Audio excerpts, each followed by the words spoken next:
અણહિલપુર પાટણનો સુપ્રસિદ્ધ છઠ્ઠો ચૌલુક્ય સોલંકી રાજવી તે કર્ણદેવની મહારાણી મયણલા મિનળને પેટે અવતરેલો હતો.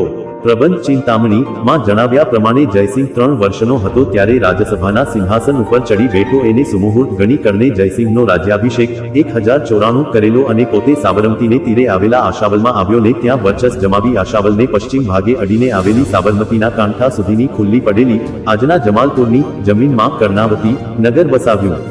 બીજા મંતવ્ય પ્રમાણે તે પુખ્તવયે આશરે 16 વર્ષે ગાદીએ બેઠો. આ મંતવ્ય પ્રમાણે તેનો જન્મ આશરે 1078 માં થયો હશે.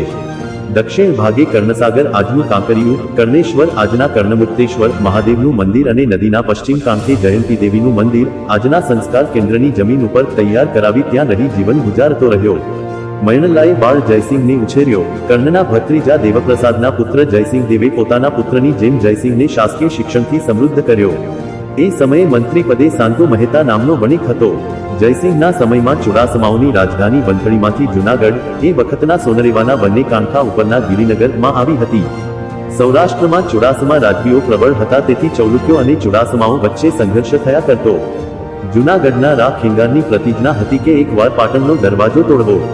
એ રીતે એકવાર તે પાટણ ગયો. ત્યાં એને કુળ દરવાજો તોડી પાડ્યો અને રાણક દેવી નામની રાજપૂત કન્યાનો સંબંધ જયસિંહ સાથે ગોઠવાયેલો ત્યાં વચ્ચેથી રાણક દેવીને હરિરા ખેંગાર પરણી ગયો. આ અપમાન અને પ્રભાસની યાત્રાને લગતી બીજી બાબતોને કારણે જયસિંહે જૂનાગઢ ઉપર ચડાઈ કરી. 12 વર્ષ ઘેરો રહ્યો. અંતે ખેંગારના 2 ભાણેજો ફૂટી જતા ઉપરકોટનું પતન થયું ને ખેંગાર માર્યો ગયો. જયસિંહ રાણક દેવીને કેદ કરી લઈ પાટણ જતો હતો ત્યાં વઢવાણ પાસે રાણક દેવી અચળ રહી ખેંગાર પાછળ સતી થઈ. દાહોદના 1146ના અભિલેખમાં જયસિંહે સૌરાષ્ટ્ર અને માળવાના રાજવીઓને કારાગૃહમાં નાખ્યાનો નિર્દેશ છે. સૌરાષ્ટ્રના વિજયથી સિદ્ધ ચક્રવર્તી બિરુદ એને મળ્યું અને એક સિદ્ધરાજ જયસિંહ તરીકે જાણીતો થયો. માળવાના રાજવીને કેદ કર્યાનો નિર્દેશ કુમારપાલના સમયની 1152ની વડનગર પ્રશસ્તિમાં છે. કવિ સોમેશ્વરે જયસિંહે સિંધુરાજને હરાવ્યાનું એના સુરથોત્સવ કાવ્યમાં જણાવ્યું છે. એને કોઈ બર્બરકનો પણ પરાભવ કર્યો હતો. ભિન્નમાલના પરમાર રાજા સોમેશ્વરને જયસિંહે જીતેલું એનું રાજ્ય પાછું આપ્યું હતું. જયસિંહે ચૌલુક્ય રાજ્યનો સારો વિસ્તાર કર્યો.